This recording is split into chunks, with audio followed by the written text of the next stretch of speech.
Bonjour et merci de votre fidélité à Débat de presse, l'émission de décryptage des sujets de l'actualité sur la RTB. Une nouvelle année avec des nouvelles résolutions et de nombreux défis. La RTB, toujours au cœur de l'actualité, ne manquera pas à sa mission d'informer et d'assurer le service public. Pour ce premier numéro de Débat de presse de l'année 2020, plusieurs sujets convoqués à la discussion. D'abord, les nombreux sujets qui ont marqué 2019, des attaques terroristes qui se sont multipliées, au conflit communautaire, sans oublier cette adoption de fameux code pénal décrié par les journalistes et autres défenseurs des droits humains.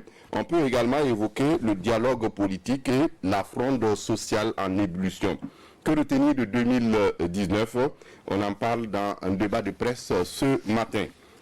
Ce matin également, la montée en puissance des forces de défense et de sécurité au Burkina Faso. On le sait, ces dernières années dans le pays, les attaques se multiplient sans que la riposte s'organise vraiment. Mais à la fin de 2019, les nouvelles du front sont rassurantes. Une puissance de feu de l'armée burkinabé contre l'ennemi se renforce avec plusieurs neutralisations de terroristes. Comment analyser cette montée en puissance? On en discute dans quelques instants. Et dans tout cela, le président du Faso annonçait de nouvelles victoires pour 2020 sur le front de la lutte contre le terrorisme. Simple annonce ou réelle volonté de venir à bout des leaders terroristes? La question sera posée à nos analystes ce matin. Autre sujet de débat à débat de presse, la généralisation de l'UTS sur les primes et indemnités des fonctionnaires et sa suppression exigée par les syndicats. L'application de cette mesure peut-elle garantir la trêve sociale souhaitée par le président du Faso? La réponse dans quelques instants. Et puis pour terminer, la Côte d'Ivoire avec ce mandat d'arrêt international contre Guillaume Soro. Si ce n'est pas la première fois qu'un mandat d'arrêt est émis contre Guillaume Soro, cet ancien porte-parole de la rébellion ivoirienne, ses partisans y voient ici la volonté de le museler, mais aussi de l'empêcher de participer à l'élection présidentielle cette année dans son pays. Comment analyser cette décision de la justice ivoirienne? Débat de presse en parle ce matin. Et pour le débat ce matin sont venus Bourema Ouedraogo du Reporter, bonjour. Et également autre invité à ce débat, Boukari Ouba de Mutation, bonjour. Bonjour, M. Kindo. Merci d'être venu. Xavier Belem-Niegré de Radio Burkina est également avec nous. Bonjour Xavier. Bonjour Kindo. Merci d'être là. Et enfin Paul Miki Wamba de Ouaga FM. Bonjour Paul. Oui, bonjour Kindo. Bonjour. Et merci de marquer votre présence à débat de presse ce matin. Alors Bourema Ouedraogo, 2019 a été une année chaude pour le Burkina, si on peut le dire ainsi. On l'a vu sur le front social, mais aussi sur le front de la lutte contre le terrorisme. Le pays a été suffisamment éprouvé. Pour vous, quelle est l'actualité qu'on peut retenir pour marquer certainement cette année qui est finie? Oui, vous l'avez dit, en fait, c'est une année, 2019 a été une année très chaude, sinon même beaucoup plus que ça, parce que elle commence déjà par les drames de Yirgou, suivi de Darbinda, de Zoaga, et après c'est une série d'attaques terroristes, effectivement, à n'en pas fini. Donc si on doit retenir effectivement l'actualité qui a dominé l'année 2019, c'est incontestablement le fait terroriste et ses conséquences si le vivre ensemble au Burkina Faso.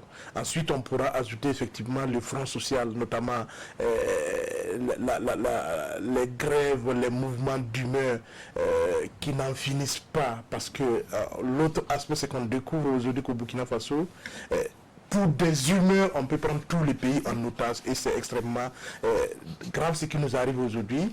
Effectivement, on l'a vu avec les routiers. On a vu avec les routiers pendant plusieurs jours. Ouagadougou pratiquement bloqué, même tous les pays, parce qu'on a bloqué les entrées et les sorties de Ouagadougou, du coup, effectivement. Mais au-delà des routiers, il y a même au niveau des agents publics de l'État, à tous les niveaux, que ce soit au niveau de la santé, même vous au niveau du secteur de la communication, on a assisté effectivement à des mouvements perlés, parfois sans qu'effectivement il y ait des mots d'ordre, de grève, comme on appelle, comme on a l'habitude de le voir. On a comme l'impression effectivement que les Burkinabés sont en train de tomber sur la tête. On espère que tout le monde en tirera les leçons et qu'en 2020, on ne bloquera pas le pays pour des humains. On est d'accord que les gens aillent en grève, qu'il y ait des luttes syndicales organisées en bonne et due forme. On est d'accord qu'on s'engage dans des combats où effectivement on défend les intérêts moraux et matériels des travailleurs, de tous les citoyens.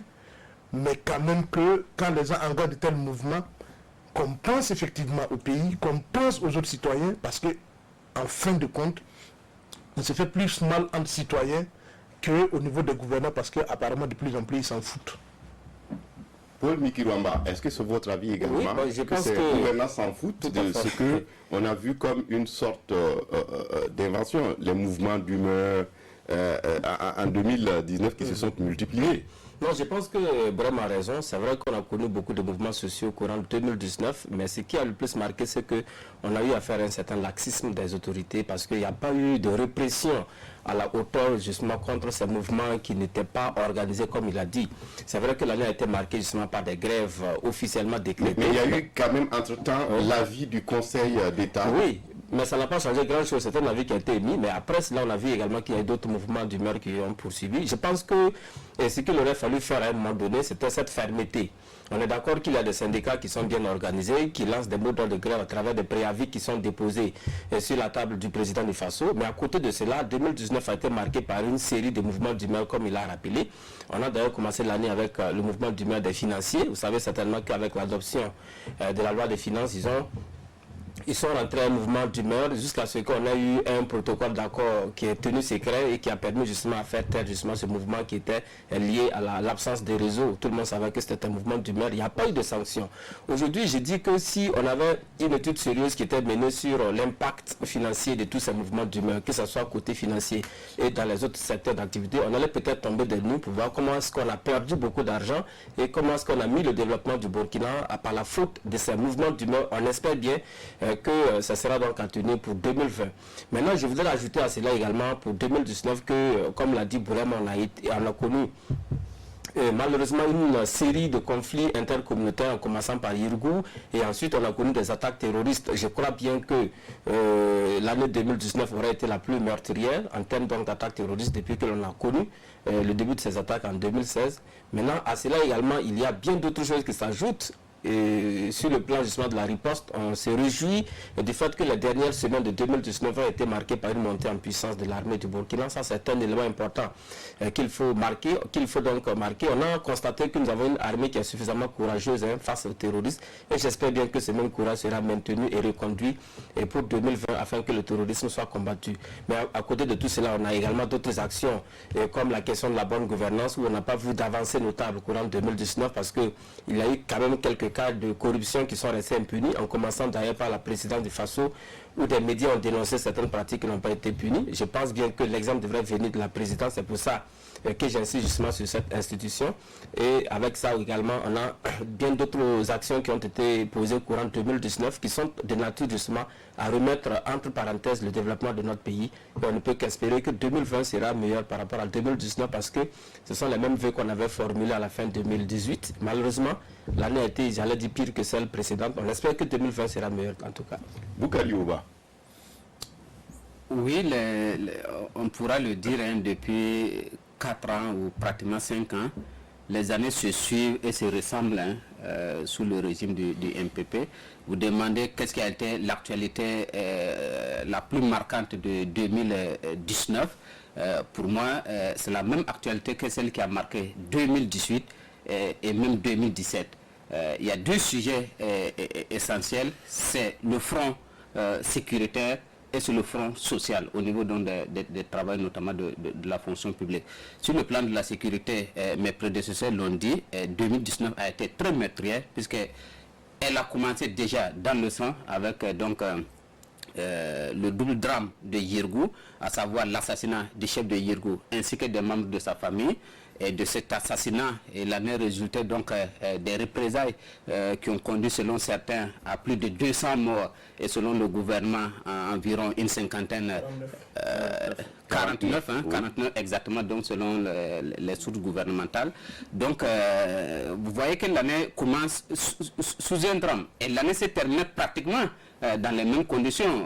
On se rappelle récemment donc cette attaque qui a été perpétrée donc à la veille de la Noël et qui a causé la mort donc de plusieurs civils ainsi que des militaires. Donc sur le plan de la sécurité, on a encore perdu beaucoup de hommes. C'est vrai, comme vous l'annoncez, nous allons en parler, à savoir est-ce que l'armée burkinabé monte en puissance. Ça, on a constaté effectivement vers la fin de l'année qu'il y a quand même quelques résultats.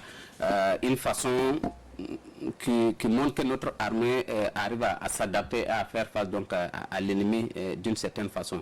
Donc ça c'est sur le plan de la sécurité, je crois que c'est le facteur, l'actualité la plus dominante. Sur le plan social, c'est pareil, 2019, 2018, 2017, ça a été pratiquement la même chose. Je crois que ce serait plus facile de nous demander sur le plateau ici de dire quels sont les ministères qui n'ont pas connu de perturbations au cours de 2019, plutôt que de demander de dire quels sont les départements qui ont été frappés par des perturbations, par des mouvements sociaux. Donc pratiquement tous les secteurs de la vie, au niveau des départements ministériels en tout cas, ont connu soit leur grève ouverte ou peut-être des mouvements d'humeur. Et malheureusement, là, la responsabilité, elle est bien partagée. Elle n'est pas seulement du côté des syndicats qui n'auraient peut-être pas une certaine éthique ou déontologie donc, de leur métier. On l'a beaucoup reproché, notamment aux agents de santé, mais c'est aussi de la responsabilité avant tout du gouvernement. Parce que s'il y a sanctions à prendre, s'il y a des réponses à apporter aux syndicats, c'est d'abord le gouvernement. Et on a vu que sur le plan du dialogue entre le gouvernement et les syndicats, ça n'a pas beaucoup fonctionné. Ils ont eu des rendez-vous manqués, souvent ils se sont retrouvés juste pour un quart d'heure et puis se séparer. Et on promet de se rencontrer et puis ils se sont presque jamais rencontrés. Et je crois que c'est vers la fin de l'année ils ont encore tenté de se retrouver. Donc il n'y a pratiquement pas de dialogue, quand même tous les jours, dans la bouche des Burkinabés, dans la bouche des autorités, dans la bouche des syndicats des travailleurs, tout le monde parle de dialogue, mais on se rend compte que concrètement, il n'y a pas de dialogue. Il n'y a pas de dialogue et ça me permet de dire sur un autre plan qui est beaucoup plus politique, qui est la question de la réconciliation nationale, un sujet qui est invoqué depuis le lendemain de l'insurrection populaire, depuis sous la transition, depuis que le MPP est installé au pouvoir. Quel bilan on peut faire de cette question de réconciliation nationale en 2019? Pratiquement rien n'a bougé. Rien n'a bougé. Il y a peut-être un seul problème qu'on a tenté de résoudre, à savoir la révocation des militaires et policiers radiés de 2011. Je crois que le sujet n'est pas totalement résolu. Il est encore entre les mains peut-être de Ashkroun ou peut-être de certaines autorités administratives. Et il y a encore beaucoup de pans de notre vivre ensemble, de la vie nationale qui doivent effectivement être réglés pour permettre d'aller vers cette réconciliation, en tout cas pour ceux qui pensent qu'il y a lieu d'aller vers une réconciliation nationale. Xavier Bilamigré. Oui, en fait, ce que je voudrais ajouter peut-être par rapport aux collègues qui ont déjà dit, c'est le bilan macabre donc des FDS. À ce niveau, il faut aussi parler de ce maire de Djibo qui a été assassiné, c'était le 3 novembre dernier, si je ne me trompe pas. Voilà un homme politique qui était beaucoup plus résilient avec ses populations, qui partait à Djibo malgré la menace. Je pense que 2019 a été... pratiquement c'était le seul. Même les chefs coutumiers de Djibo se sont retrouvés à Ouaga. Justement. Et c'était le seul pratiquement à faire la navette entre Ouaga et Djibo et qui se malheureusement il a été assassiné. C'est dommage. Et comme les autres l'ont dit, vraiment avec la montée en puissance des FDS, on espère que en tout cas 2020 sera beaucoup plus en tout cas plus stable que 2019. À l'actif de 2019, on peut aussi, vous l'avez souligné, le code pénal aussi qui a remis plus ou moins l'opinion, que ce soit au niveau des médias, au niveau des organisations de défense des droits humains. Bon, de mon point de vue, le gouvernement a pris la décision, parce qu'on en a parlé à l'époque, on est en situation de guerre. Cette loi ne passait pas, en tout cas en situation normale. Je pense que même les députés ont compris après que l'opinion, la façon dont les gens agitaient donc au niveau de l'opinion, il fallait du recul. Mais le gouvernement a expliqué à l'époque que c'était, bon, on est en situation de guerre, il fallait prendre cette décision pour que, en tout cas, ceux qui remettent en cause un peu, ceux qui travaillent à saper le moral des FDS puissent, le gouvernement. Voilà. Je pense que, bon, parlant des mouvements d'humeur que les uns et les autres en ont parlé, je pense que c'est peut-être, Paul Miki l'a effleuré un peu, on fait des grèves de façon normale et il n'y a pas de réponse conséquente.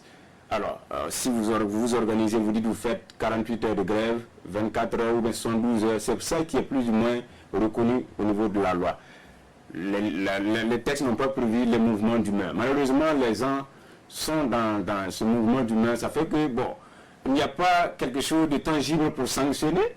Malheureusement, ça s'est embrasé dans beaucoup de ministères. Dans le fond, on sait que c'est une grève du zèle. Voilà, justement. Dans la forme, peut-être. Voilà. C'est une autre façon que les gens ont trouvé pour gréver beaucoup plus. L'administration, en tout cas, n'a pas eu vraiment la fermeté.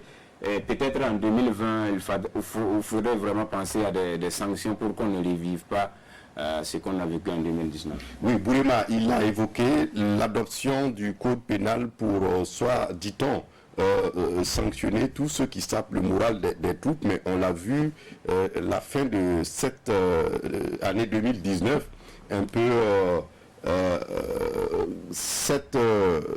voilà, ce braquage contre les médias, souvent les médias internationaux parfois qui émettent sur le sol burkinabé. Est-ce que quelque part les mêmes causes ne produisent pas les mêmes effets? Parce que sans risque de se tromper, c'est peut-être aussi l'application de cette mesure qui a entraîné quelque part ces dérives qu'on a vues dans le traitement de l'information sur le terrain. Bon. Moi, je reste constant par rapport à cette révision du code pénal. Je l'ai toujours dit, le gouvernement n'a pas besoin de cette révision pour réprimer les faits pour lesquels la loi a été adoptée.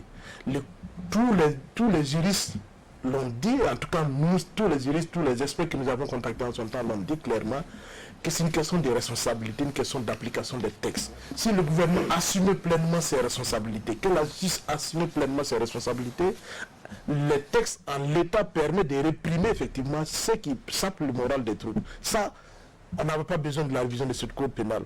Malheureusement, ce gouvernement en fait est passé maître dans l'art de créer les problèmes là où il n'y en a pas.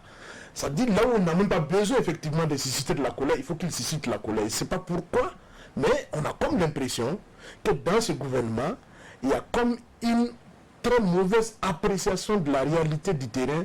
Il y a comme une certaine méprise effectivement du fonctionnement en tout cas des différents pans de la société qui font qu'on a tendance à se déresponsabiliser pour voir dans l'autre les responsables de ce qui nous arrive. Est-ce qu'on peut y voir de l'incompétence?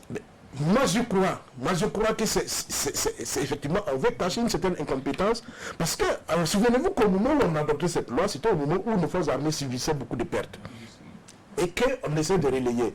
Mais un gouvernement responsable ne devrait pas anticiper sur les effets. Il devrait anticiper sur les faits. Parce que les faits, c'est comment faire en sorte que nos forces de défense et de sécurité soient suffisamment outillées pour ne plus subir les pertes qu'ils subissaient au moment où on révisait le code pénal. Ce n'est pas le fait que les médias ou des citoyens rendent compte de ce qui arrive sur le terrain qui pose problème. Ce qui pose problème, c'est le fait qu'on massacrait nos forces de défense et de sécurité. Et ça, le gouvernement, la responsabilité d'un gouvernement, c'était de trouver des solutions à ça. On a laissé, comme dit, ils ont laissé la propre l'homme. Et malheureusement, qu'est-ce qui a changé le code pénal, effectivement, de façon concrète? Ce qui a changé, c'est que les médias conventionnels, effectivement, essaient de respecter les textes, mais ceux qui continuaient, si les réseaux sociaux à faire le travail des SAP, ont continué. On est tous témoins de ce qui se raconte sur les réseaux sociaux au jour le jour.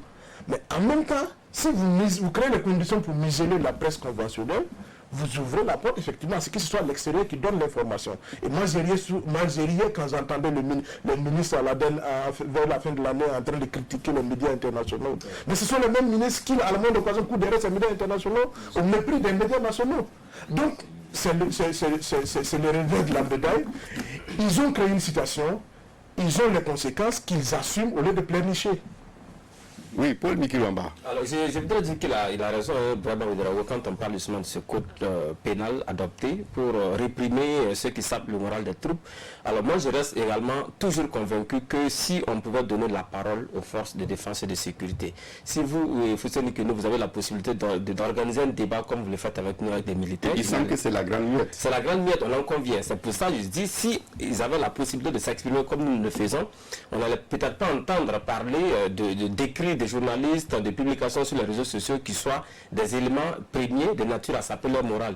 Ils allaient vous parler des primes qui sont mal payées, ils allaient vous parler plutôt de la façon dont ils sont traités par la hiérarchie. J'en veux pour preuve que le courant 2019, il y a eu mouvement d'humeur, je crois, à Dédougou, au niveau donc des forces de défense et de sécurité. On en a connu même ici à Ouagadougou, au Kangou. Il y a eu des bruits, des boîtes, n'est-ce pas? Alors les revendications, c'était pas orienté vers les publications, machin. C'est vrai que je suis d'accord qu'il va falloir donc recadrer les choses, faire en sorte que dans un contexte de lutte contre l'insécurité, contre le terrorisme, nous ne soyons pas là à écrire des textes qui soient donc de nature à saper le moral des troupes. Mais le plus important, c'est la façon dont les soldats eux-mêmes sont dirigés par les hiérarchies.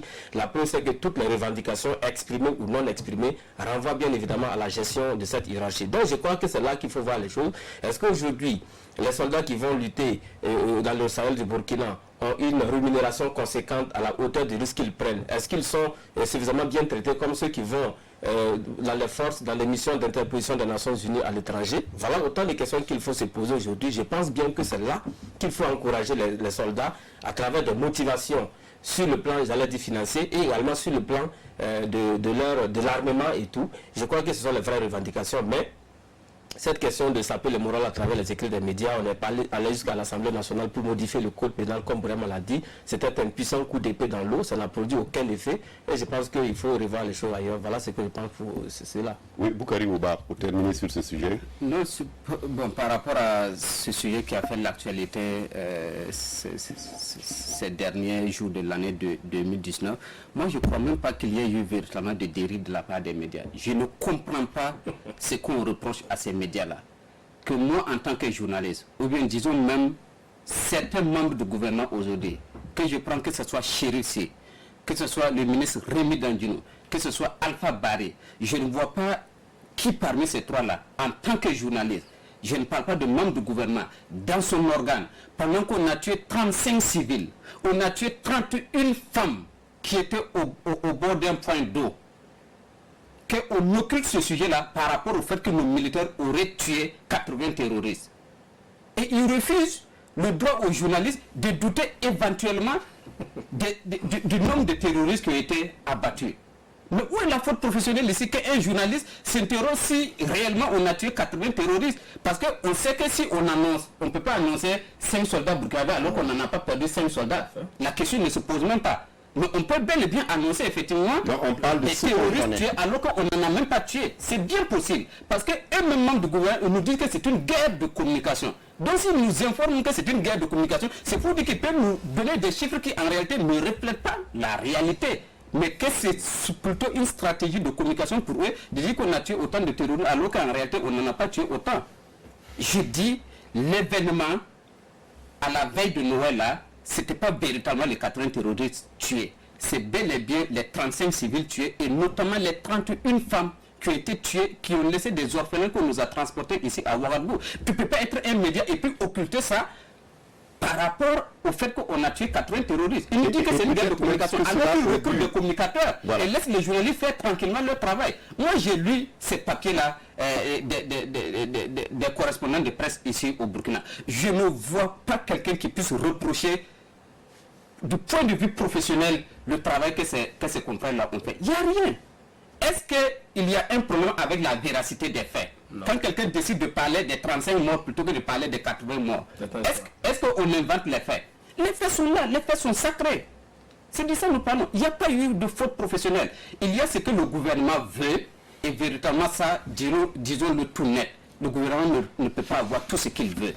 Et je suis d'autant dessus. C'est ça qui fait moi ma bagarre par rapport à cette loi, à cette révision du code pénal. C'est que le gouvernement a été en réalité ingrat en adoptant ce code pénal. Parce que bien avant l'adoption de ces révisions du code pénal-là, la presse burkinabé d'une certaine manière était trop attentiste.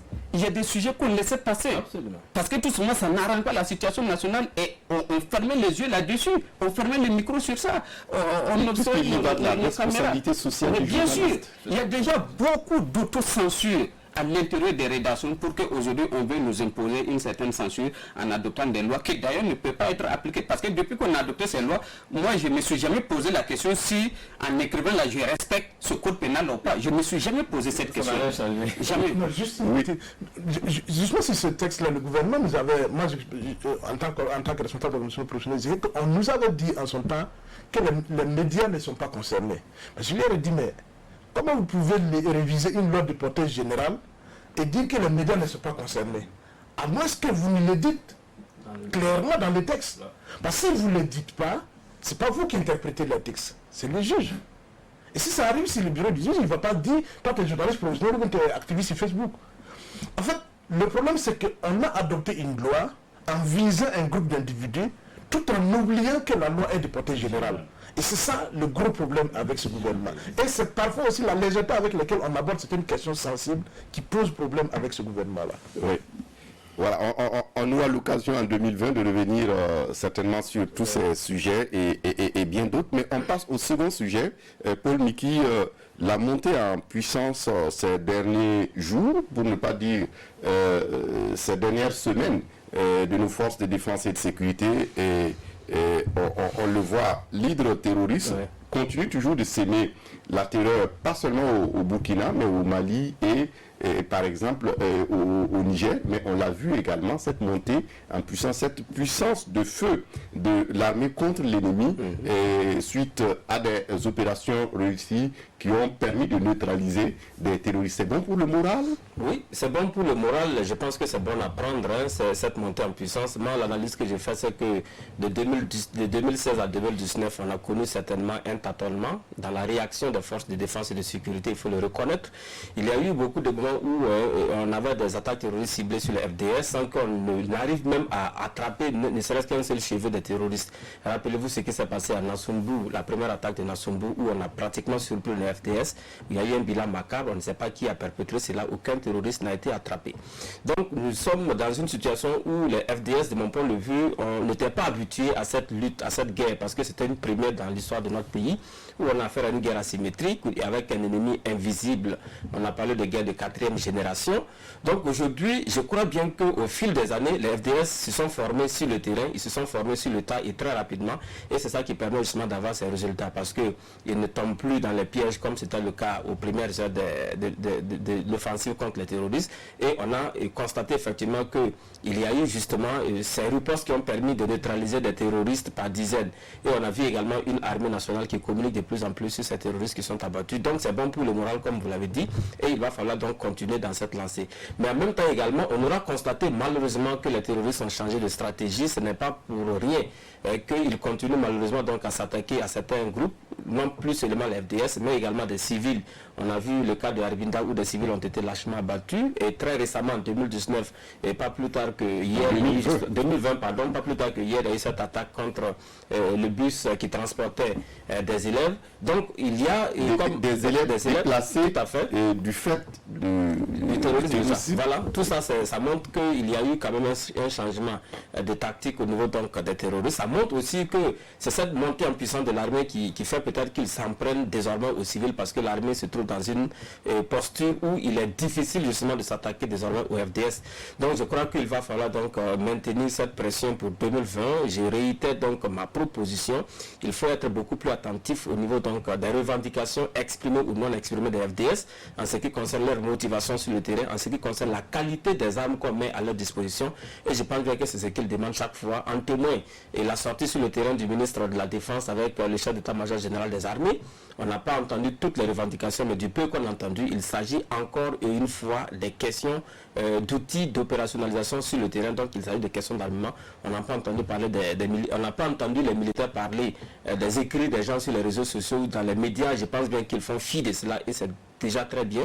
Donc c'est pour revenir pour dire que cette modification du code pénal était un coup d'épée dans l'eau. Et je crois que là où il va falloir donc mettre l'accent, c'est justement la motivation de l'LDS sur le terrain. Comment renforcer la capacité de réaction et de réactivité. Tout à fait. Et même, il faut une chose importante, c'est qu'en 2019, vers la dernière semaine, on a vu qu'il y a eu des offensives antiterroristes. Vous savez que la plupart du temps, c'est quand il y a une attaque que l'armée riposte. Après, dans les communiqués, cela transparaît. On vous dit qu'il y a une attaque ici. Ensuite, il y a eu le ratissage qui n'aboutit généralement à rien.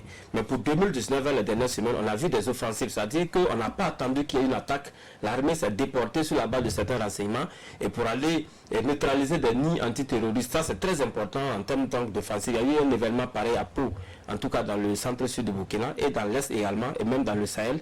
Je crois qu'il faut continuer sur cette lancée. La tactique commence à changer sur le terrain. La mayonnaise commence à prendre. Ce qui n'est pas rien. Ce qui est très important, en tout cas, c'est bon pour le moral. Et je crois que si on continue comme ça, c'est de cette manière, moi je reste convaincu qu'on pourra donc lutter contre le terrorisme. D'ailleurs, il faut aller de cette façon, ne pas trop compter sur l'intervention internationale à travers les coalitions de forces qui prennent beaucoup de temps. On a l'impression que l'on fait des discours en attendant que les terroristes se préparent, alors que nous avons des préoccupations quotidiennes. Les attaques terroristes sont quasi quotidiennes. Et nous sommes dans l'urgence également. Il y a une question d'urgence permanente pour les trois pays, notamment le Burkina, le Mali et le Niger. Je pense qu'individuellement, les armées devraient se battre comme elles le font déjà contre le terrorisme en entendant justement cet appui qui pourrait venir de l'extérieur. Et je crois également qu'il va falloir penser beaucoup plus à la protection des soldats. Parce que le plus important, c'est les engins qu'ils utilisent pour aller donc sur les lieux des attaques terroristes et également l'utilisation des vecteurs aériens qui protègent, si vous voulez, les soldats de ces mines antipersonnelles qui sont quelquefois déposées sur le chemin de leur intervention. Oui, Xavier Belem-Nigré, est-ce que vous nourrissez le même espoir que cette montée en puissance pourrait se renforcer? Elle pourrait se renforcer à condition que, comme Paul Michel a dit, il faut que l'État regarde beaucoup plus près les revendications des soldats, tout ce qui peut être mis sur la table pour qu'ils puissent bien travailler. On a parlé un peu, c'est vrai qu'il a effleuré, est-ce que nos soldats qui sont au Sahel sont en tout cas bien payés par rapport aux soldats qui partent au Soudan, au Mali ou ailleurs? C'est des questions essentielles aujourd'hui qu'il faut poser, il faut mettre sur la table de discussion pour que nos soldats, en tout cas ceux qui partent, ceux qui se battent sur le front, soient à l'aise pour bien travailler. Autre point, bon, je pense que, comme il a dit, il commence à s'adapter. Est-ce qu'il faut mettre ça à l'actif, peut-être des moyens qui ont été plus ou moins augmentés au cours de cette année 2019 pour, je ne sais pas, soit l'armement ou en tout cas l'équipement des FDS. Je pense que le budget 2020, en tout cas, il y a eu encore une hausse sensible au niveau des forces de défense et de sécurité. Je pense que l'Assemblée aussi a dit qu'il va faire une sortie pour voir si les fonds ont été, en tout cas, utilisés à bon escient. C'est des questions essentielles vraiment que l'état-major doit étudier, surtout les revendications des soldats, pour que, en tout cas, il n'y ait pas de revendications par rapport à ceux qui sont sur le front. Donc, je pense en même temps qu'on met des moyens, il faut veiller à une bonne gestion. Une bonne gestion de ces moyens et surtout, en tout cas, faire en sorte que ceux qui sont au Sahel puissent être bien payés par rapport à ceux qui, de mon point de vue, partent au Soudan ou ailleurs pour défendre aussi au nom des Nations Unies. Oui. Boukari Ouba, Paul l'a dit, la stratégie commence à changer sur le terrain. On n'est plus dans la défensive, mais on est dans l'offensive, c'est-à-dire qu'on essaie d'anticiper sur un certain nombre d'actions qui pourraient arriver et quelque part, est-ce que c'est sur ça qu'il faut davantage mettre l'accent ou bien en combinant toutes les stratégies qui peuvent nous aider à nous en sortir? Non, absolument, je crois qu'on l'a déjà dit trop tôt d'ailleurs, qu'on ne peut pas gagner cette bataille-là en étant dans la réaction. Il faut être dans l'action. Alors que ce qu'on a vu depuis le début de 2016 jusqu'en 2017, pratiquement fin 2018, c'était que l'armée burkinabé était attentiste et que vous remarquerez qu'en 2016 jusqu'à la moitié de 2017, la plupart des hommes que nous avons perdus, c'est des jeunes qui ont été surpris dans leur caserne. On vient, on les attaque. Réaction, zéro individu identifié tué. Et c'était malheureux. Nous avons dû nous adapter. Je crois que ça a été peut-être un mot d'ordre non dit. On a constaté qu'à un certain moment, il y avait des attaques de casernes, de commissariats, de brigades, mais qui ne faisaient pas de morts. Parce que nos soldats avaient compris qu'à un certain moment, il y a des heures, il y a des périodes où il ne faut pas être à l'intérieur de la caserne. Il fallait se mettre à côté. Et effectivement, il y avait des attaques et ces attaques-là ne produisent pas de morts. Et c'est ça qui a fait que les terroristes ont d'une certaine manière adopté une autre stratégie. C'est à partir de ce moment qu'on a commencé à avoir l'effet des engins explosifs. Ils ont guetté nos soldats donc sur les sentiers des patrouilles. Ils ont commencé à poser des engins explosifs et ça aussi, ça nous a fait beaucoup mal. On a dû encore s'adapter parce que là, on faisait les patrouilles beaucoup plus avec des véhicules. On a commencé à faire des patrouilles avec des motos. C'est beaucoup moins risqué parce que sur la moto, ils sont peut-être maximum 2 personnes. Ils peuvent facilement peut-être éviter certains pièges, faufiler, éviter même les routes. On a même fait des patrouilles à pied. Donc tout ça, ça a permis d'une certaine manière de s'adapter. Et c'est pratiquement donc en 2019 et surtout en fin 2019 qu'on a constaté que nos ripostes d'une certaine manière portent fruit. Parce que le cas récemment où on a annoncé 80 terroristes neutralisés, je crois que ça a été un vrai succès. Un vrai succès, pourquoi? Parce qu'on a senti que réellement les terroristes avaient bien planifié cette attaque-là. Ils allaient nous faire exactement ce qu'ils ont fait au Niger. C'était minimum une centaine de soldats qui allaient périr dans cette attaque-là. Ils allaient détruire complètement le camp. Mais je crois que nos soldats avaient l'information et se sont préparés. Ils ont pu apporter la réponse nécessaire. On a perdu 7 des hommes, mais je crois que ce n'est pas quelque chose par rapport à ce qui aurait pu arriver si on n'était pas préparé par rapport à cette attaque. Et c'est nous qui avons véritablement porté le coup à ces soldats, à ces terroristes-là, en faisant une 80aine de morts. Donc, on monte sans doute en puissance et ça va demander 2 choses, ou tout simplement une seule chose, les moyens. Les moyens, il faut équiper nos soldats, il faut leur donner les primes qu'il faut, et ça je vais vous le dire, on n'est pas sûr qu'ils ont toujours les primes qu'il faut. Moi je sais que les informations que j'avais jusqu'à mi-décembre, je connaissais des situations où des soldats au front n'avaient pas reçu de primes.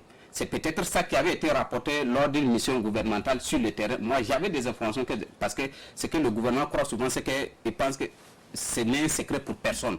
Les journalistes aussi ont l'information du front. Ils sont en contact avec des sources là-bas. Quand on dit des choses, ce n'est pas inventé dans les rédactions, ça vient du terrain. Donc, jusqu'à mi-décembre, il y avait des soldats au front qui n'avaient pas reçu les primes. La question des primes est une question permanente. Et malheureusement, Xavier évoqué le fait que le budget de l'armée est toujours en hausse depuis au moins ces 3 dernières années. Mais vous avez vu récemment, je crois, c'est une révélation de notre confrère l'économiste du FASO, à savoir que le budget de l'armée n'est pas consommé. À 100%. Voilà. Au bout de l'année, il y a encore voilà, une cagnotte assez importante et on se demande mais pourquoi il y a de l'argent en stock, je vais le dire comme ça, alors que sur le terrain, les soldats n'ont même pas reçu de primes. À quoi de procédures de décaissement ou bien pour quelles raisons qu'on ne puisse pas donner le minimum à des soldats qui sont sur le front et on finit l'année budgétaire pendant qu'il y a encore de l'argent en caisse. Ça, nous avons régler beaucoup de questions. Voilà. Les questions de primes, les questions tactiques militaires, les questions d'équipement, tout ça c'est très important pour que nous puissions espérer davantage que 2020 va être notre année, l'année de nos FDS. Oui, Bourema Ouedraogo, à côté des questions de moyens, il y a aussi le renseignement. Oui, c'est la question justement, c'est les compléments que je voulais faire. Je crois aussi que le premier problème le premier problème qu'on a eu justement dans le cadre de la lutte contre le terrorisme, c'est la question du renseignement. Alors comme on a affronté la question terroriste avec un système de renseignement qui était complètement à plat.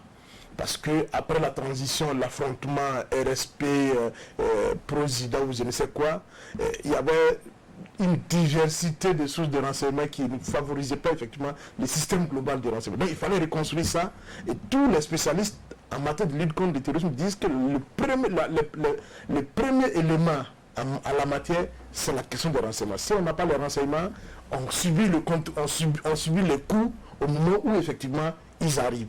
Or, les renseignements permettent justement d'anticiper et de pouvoir effectivement se préparer ou de lancer une offensive. On a comme l'impression effectivement qu'au cours des derniers mois, c'est vrai, ça a pris du temps, 4 ans après, les renseignements commencent à fonctionner. Ce qui s'est passé à Arbino, justement, c'est parce que le renseignement a fonctionné. Ce qui s'est passé à Pau, c'est parce que le renseignement a fonctionné. Mais il faut effectivement qu'on travaille à avoir un système de renseignement qui soit suffisamment efficace et plus au service des forces sur le terrain. Parce que ça, c'est parce qu'il faut le renseignement, mais il faut du renseignement opérationnel aussi sur le terrain. Et à ce niveau-là, il y a du travail à faire encore, parce qu'on voudrait bien que, effectivement, par exemple, ce qui est arrivé hier matin, c'est vrai que les gens ont voulu anticiper en faisant partie les forces de défense et de sécurité pour sécuriser la zone avant le départ de bus. Malheureusement, les consignes n'ont pas été respectées. Mais même là, effectivement, tout ça, ça participe aussi du système, au-delà de l'enseignement, aussi le système d'organisation aussi qui doit suivre. Parce qu'il ne suffit pas d'avoir les renseignements.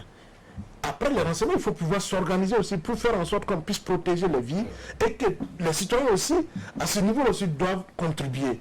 Parce que quand vous dites ne faites pas, il va falloir effectivement qu'on se donne les moyens de suivre les consignes de sécurité qu'on nous donne. Parce que c'est ça qui va faire effectivement que nous puissions tous contribuer effectivement à la lutte contre le terrorisme. Pour revenir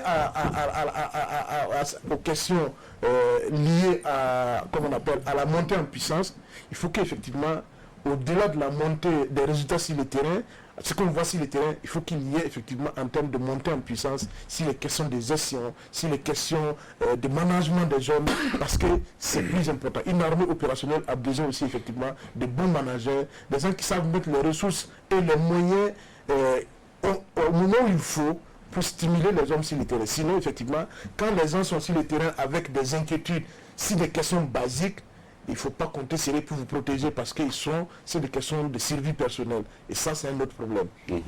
Oui, Xavier Belem-Niegré, le président du FASO l'a dit, 2020, cette victoire sur l'hydre terroriste va se poursuivre.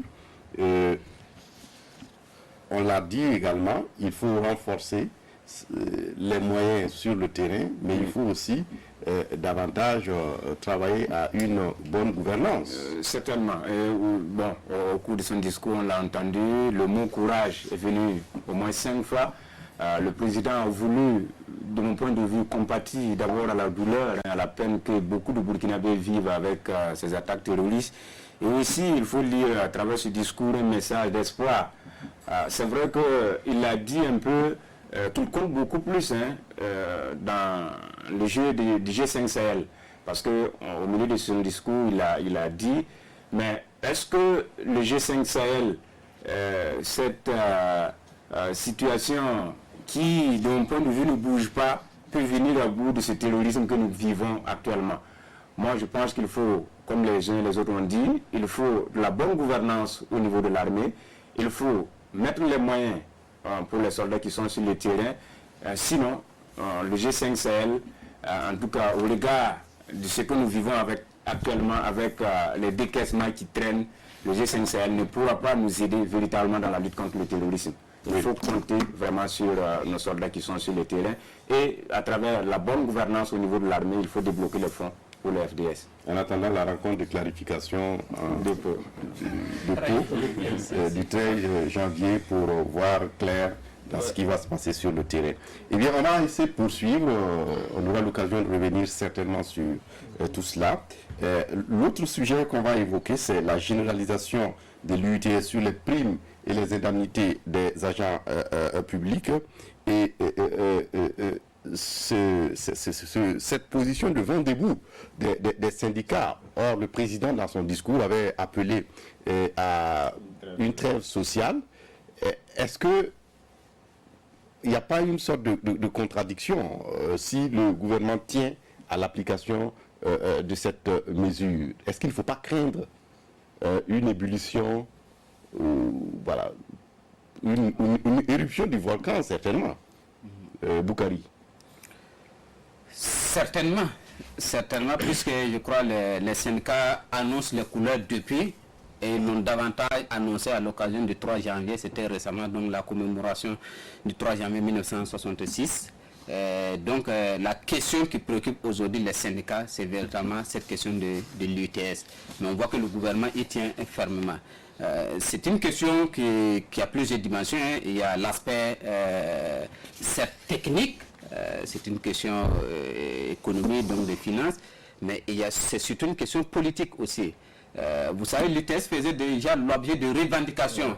Elle était inscrite depuis fort longtemps dans les cahiers de doléances et dans les plateformes revendicatives donc des syndicats. Ça portait sur la suppression justement de l'UTS pour tout au moins exonérer les indemnités et autres avantages donc dans le secteur privé, là, les exonérer de l'UTS.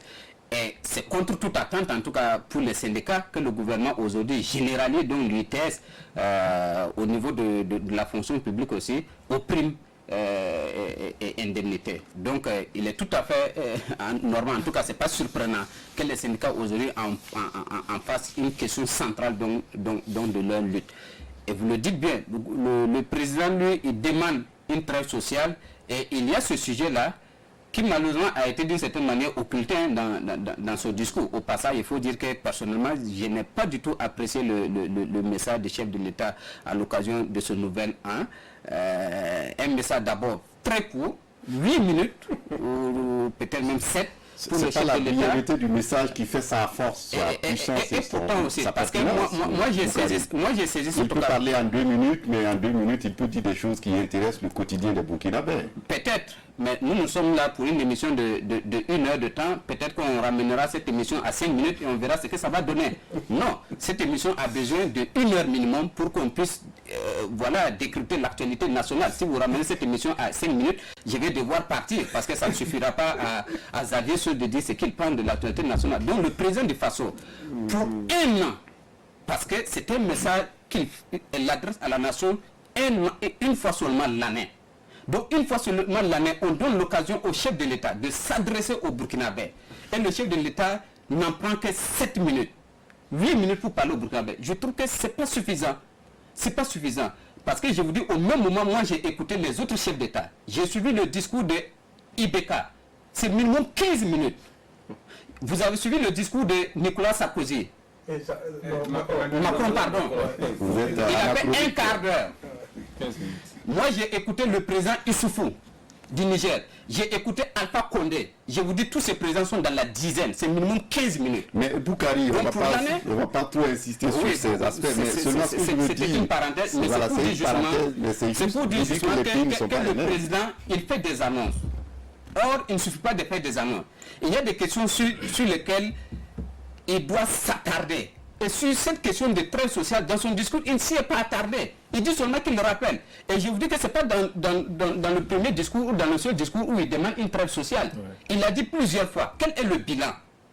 Quel bilan on peut faire des discours des chefs de l'État et notamment ce qu'il demande aux syndicats? Trêve sociale, ça n'a jamais rien porté. C'est peut-être justement parce qu'il ne s'attarde pas là-dessus. Il ne dit pas concrètement qu'est-ce qu'il veut ou bien qu'est-ce que lui-même il donne en termes de change. Il ne s'agit pas de venir faire juste un vœu et puis passer là-dessus. Donc véritablement, moi, ça va m'étonner que ce message-là soit entendu. Justement, Boukari Ouba, cette intention de généraliser l'UTS sur les primes et indemnités des agents de la fonction publique, ça a aussi un objectif, c'est de pouvoir avoir des ressources supplémentaires pour aussi servir à beaucoup de choses, notamment des priorités comme l'effort de guerre.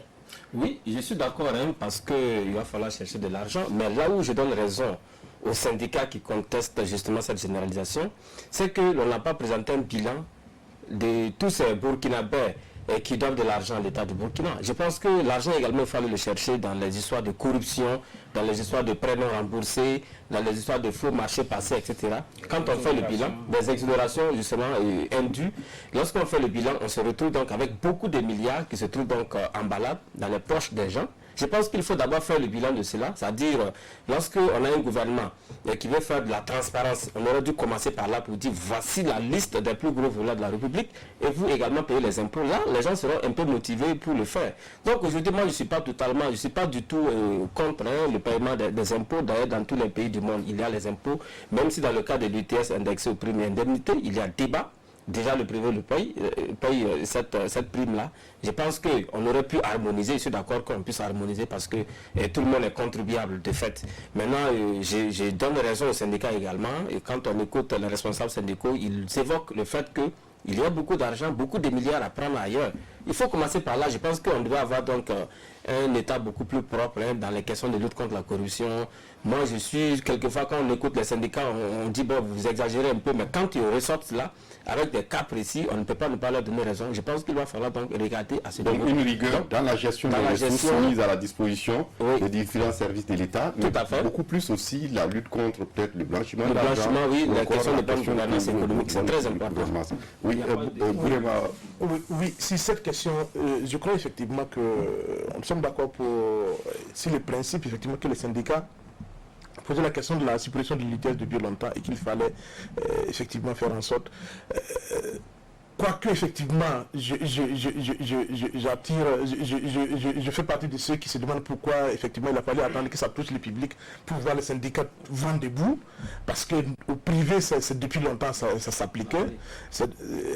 Apparemment effectivement il a fallu qu'on touche le secteur public pour voir les syndicats effectivement se mobiliser sur la question de l'UTS. J'aurais pu engager ce combat depuis très longtemps. N'empêche, de toute façon, dans tous les cas, il n'est jamais trop tard pour bien faire.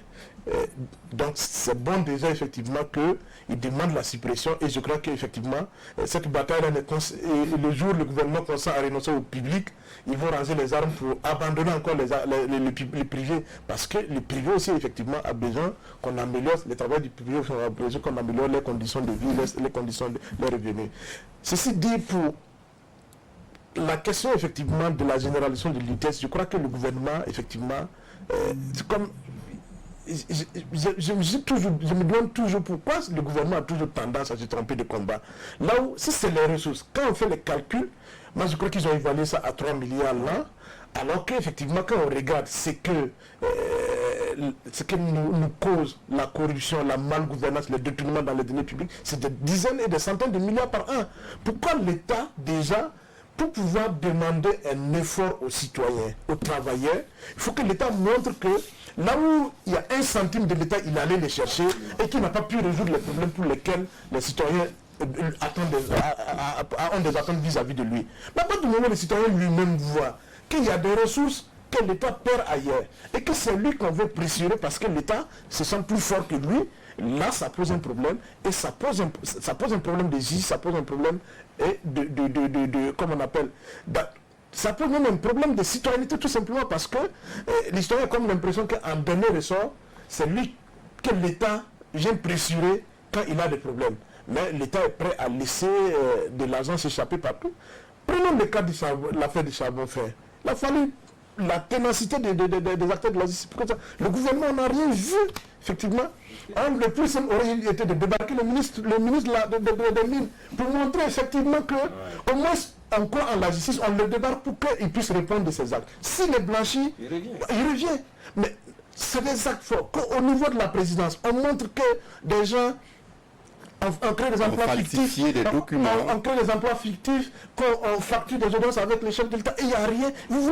Comment voulez-vous que dans cette situation-là, les citoyens acceptent qu'on lui dise que l'État n'a pas les moyens et qu'il faut qu'il fasse encore des efforts? C'est ça le problème de ce gouvernement. D'accord. En attendant les luttes, certainement pour en parler, Boukari Ouba, Xavier Belem-Nigré, on va peut-être terminer par la Côte d'Ivoire. Guillaume Soro, qui est sous le coup d'un mandat d'arrêt international pour tentative d'atteinte à l'autorité de l'État et à l'intégrité du territoire national. Ce n'est pas la première fois que le personnage en question connaît cette situation. Mais ce que ses partisans dénoncent, c'est peut-être cette volonté de l'empêcher d'être candidat à la présidentielle de 2020 dans son pays, parce qu'il est un des rares candidats déclarés. Certainement, je pense que c'est c'est le cas, hein. C'est certainement pour empêcher Guillaume Soro d'être candidat, mais je pense que Alassane ne joue pas franc jeu, dans la mesure où, je ne sais pas ce que les textes disent en Côte d'Ivoire, mais l'ancien mandat d'arrêt contre un ancien président de l'Assemblée nationale, un député, toujours en fonction, et même des députés ont été arrêtés le 23 décembre 2019 en Côte d'Ivoire, alors qu'ils ne sont pas encore déchus donc, de leur immunité parlementaire. Ça pose problème. Mais Xavier, est-ce qu'on peut reprocher au président Alassane Ouattara le fait de vouloir conserver le pouvoir? Quand on a le pouvoir en Afrique, on le conserve et on ne le conserve pas. Non, il faut avoir la manière aussi pour conserver ce pouvoir. Je pense que Alassane n'avait pas, en tout cas, c'était pas la peine de distribuer ces bonbons de sanctions à la fin de l'année, comme l'a dit, comment il s'appelle, Blé Goudé. Voilà, parce que lui aussi il a été condamné à contumace, à 20 ans de prison. Il n'est pas en Côte d'Ivoire. Je pense que le pouvoir d'Alassane Ouattara, en tout cas, est dans une offensive qui ne va pas beaucoup profiter aux Ivoiriens. Par rapport à Guillaume Soro, par exemple, n'oublions pas que c'est lui qui a fait Alassane. Quoique actuellement les idéologies politiques c'est un débat que vous soulevez, Xavier Belemnigré. C'est un débat que vous soulevez.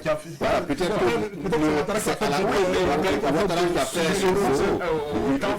J'en conviens avec Bourema Ouedraogo. Est-ce que c'est Ouattara qui a fait Soro? Oui, parce que des informations qui nous arrivent. Comme Europe, quand on disait que c'est Blaise qui les a fait, ils se sont fait. Ouattara a fait Soro, Soro a fait Ouattara. Je crois que ces deux-là véritablement. Mais comment vous comprenez cette décision le jour de son arrivée, qu'on lance un mandat d'arrêt contre la personne? Oui, il y a une logique. Il y a une logique. Et vous prenez l'histoire des rébellions, ça finit toujours mal pour ceux qui les ont assumées. Il n'y a pas un seul. Le plus chanceux d'entre eux, c'est Sam Taylor. Il est en prison. Les autres sont 6 mètres sous terre. Et Soro a de la chance, effectivement, d'être exilé. Ça dit, il y a des choses sur lesquelles, quand vous vous engagez, il faut s'attendre au contre-coup. Il y a une justice en tout. Ce qui s'est passé en Côte d'Ivoire est qu'on a essayé et que tout le monde, on a été tous complices en ces 13 ans, si les crimes commis par les camps Soro, les camps de la rébellion, les crimes commis par les camps, y compris Ouattara, au niveau de la crise post-électorale, et on a tous pointé les regards où le Dossi Gbagbo et son camp, et aujourd'hui l'histoire est en train de... Sauf que Soro n'est pas poursuivi pour les exactions en tant Mais que ce n'est que le début, ce que je suis en train de dire, c'est que ce n'est que le début, et qu'à la fin, ça m'étonne que Ouattara lui-même qui a commencé, il échappe à cette situation-là, parce que Soro ne se laissera pas faire. Et ce qui s'est passé entre-temps, durant la décennie de la rébellion, et ce qui s'est passé au lendemain, pendant la crise électorale, on le saura. Et il est clair que, après les élections de 2020, quel que soit le vainqueur, Ouattara et son camp vont devoir rendre compte non seulement à la Côte d'Ivoire, mais également sur la communauté internationale. Parce qu'il s'est passé des choses extrêmement graves en Côte d'Ivoire, et il y a une justice, même si la justice des humains ne gère pas, la justice divine s'en chargera. En tout cas, oui, Boukari Ouba, avant que vous sur ce sujet, c'est Soro et Ouattara, c'est Makolo Kolo et Makala Kala, comme le dit une des chansons de Alpha Blondy. C'est vraiment du pareil au même. Ce qu'on peut reprocher aujourd'hui à Soro, on peut le reprocher à Ouattara. Et pour moi, l'ironie du sort dans ce mandat d'arrêt contre Soro, c'est le Burkina qui se retrouve ridicule. Nous, on avait un mandat en bonne et due forme, dans une affaire qui semblait en tout cas très nette, où on a dû, par des compromissions politiques, par des arrangements diplomatico-politiques, on a annulé le mandat d'arrêt. Et c'est le même Alassane Ouattara qui a négocié donc l'abandon des poursuites burkinabé contre Soro, celui qui se retrouve aujourd'hui à vouloir la tête de Guillaume Soro. Il y a vraiment du ridicule à ne rien comprendre. Maintenant, par rapport au sort de Soro, c'est possible, ce que Bruno est en train de dire, c'est-à-dire qu'il peut effectivement subir le coup de tout ce qu'il a fait, mais je me dis aussi, ça peut être l'ascension politique véritablement de Soro comme ça. Parce que regardez en Côte d'Ivoire, quand vous enlevez Oufoué, qui était le président naturel donc, de la Côte d'Ivoire après les indépendants, si vous enlevez Bédié, qui a bénéficié du pouvoir véritablement servi sur la table parce qu'il était dauphin constitutionnel, que ce soit Gbagbo, que ce soit Ouattara, ils ont dû ferrailler dur pour arriver à la présidence. Ce que Soro est en train de vivre là, ce n'est encore rien par rapport à ce que Gbagbo a vécu ou encore ce que lui, Alassane Dramane Ouattara même a vécu. Mais ça ne les a pas empêchés d'être président de la Côte d'Ivoire. Donc c'est pour dire que Soro, en réalité, ça risque de le propulser pourtant vers le trône. Moi j'ai l'impression. Oui, Paul Miki Rwamba. Alors, moi j'ai juste un mot sur ça, parce que quand on écoute les gens, ils ont pratiquement tout dit. Dans cette affaire de crise ivoirienne, on ne peut pas dire que Ouattara a raison, Soro a tort, etc. Ce sont des acteurs politiques, ils ont tous deux torts, ils ont tous deux raisons. Maintenant, moi je voudrais donc dans cette crise interroger plutôt la justice ivoirienne. C'est ça qui m'inquiète beaucoup, parce que la justice ivoirienne, je crois bien qu'il y a le principe de la séparation des pouvoirs. Donc dans cette crise, la justice devrait jouer un rôle important dans cette affaire d'état de droit, en disant effectivement le droit. Mais je m'étonne de la proximité de ce mandat d'arrêt avec la tentative de retour au pays de Guillaume Soro. Je m'étonne également de cette sortie médiatique du procureur de la République qui sort, qui charge, si vous voulez, Guillaume Soro à travers donc un élément sonore qui date de 2017 et qui a été d'ailleurs reconnu par le président Ouattara. D'ailleurs, vous avez vu le président Soro, voilà, vous avez même vu en fin d'année, lorsque Ouattara faisait son discours, Guillaume Soro également faisait le sien, et dans ça il a dit Ouattara était bel et bien au courant de cet enregistrement depuis 2017. Donc voilà même un événement qui vient montrer que la justice ivoirienne est malheureusement instrumentalisée, et j'ai bien peur pour ce pays, parce que la justice devrait jouer donc évidemment le rôle donc d'interface entre les deux qui sont opposés pour éviter justement qu'il y ait cette crise. Mais tel que le droit est en train d'être dit en Côte d'Ivoire, on est malheureusement en train de glisser vers une seconde crise pré-électorale d'abord, cette fois-ci une crise pré-électorale, parce qu'on ne sait pas d'ici 2020 comment les choses vont se passer, quand on sait que, comme on le dit, qui a bu boira, parlant de Guillaume Soro, n'a pris que la rébellion, il a encore des hommes en Côte d'Ivoire, même si l'homme n'est pas là. Ils ont beaucoup de partisans, donc s'ils lancent ces hommes dans les rues, on ne sait pas quel pourrait être l'avenir de ce pays. Et malheureusement qu'il n'a pas tiré le son de cette crise qui a duré 10 ans jusqu'à la fin avec l'élection du président Ouattara. Voilà, on va s'arrêter là pour le débat de presse de ce dimanche. Je voudrais peut-être au terme souhaiter nos vœux les meilleurs à tous nos téléspectateurs qui sont restés fidèles pendant une année et même plus à cette émission. Nos vœux de bonheur, de santé, mais aussi nos vœux de prospérité et de paix pour le pays. C'est tout pour le débat de presse de ce matin. Était là Boukari Ouba de Mutation, Paul Miki Rwamba de Ouaga FM, Bourema Ouedraogo du Reporter et Xavier Bilem-Négré de Radio Burkina. Merci à vous pour votre attention et à très bientôt pour un autre débat de presse.